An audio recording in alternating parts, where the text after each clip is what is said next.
Hi Kane, when writing a script based in real life, do you think it is better to write characters who are more perfect or cliched rather than accentuating character flaws for drama? And like I would think the latter could be less relatable to the audience if they turn out to be unlikable. I'm a guy who thinks that no one is totally good and no one is totally evil. I think maybe that's something you and I think that you should never ever write a character that's fully perfect, because that is in my eyes already very cliche and boring and not very interesting, right?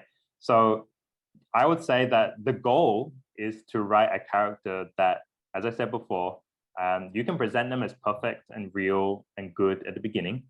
But as I said, during the course of the story, you realize that they are disgusting, that this is an act, that this is a lie, right? And I think that that is the more interesting story you should tell. And I think your goal as a screenwriter is just to write stories that don't bore your audience.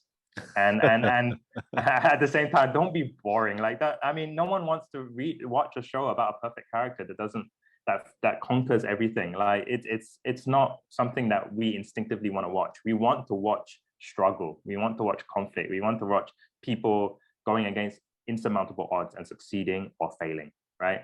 So even a story like Macbeth, which is a little bit of a tragedy, that is still a great story there, because you have failure. You know, you have someone that thought they could achieve something, but fail and disastrously so and get haunted by it. So yeah, always go for. I would say you're actually more relatable if your character is flawed, if they're not what they seem, and if you're making them not always good and not always bad, but you know, it goes up and down. So I'm not a writer that's like, oh, this character needs to be consistent.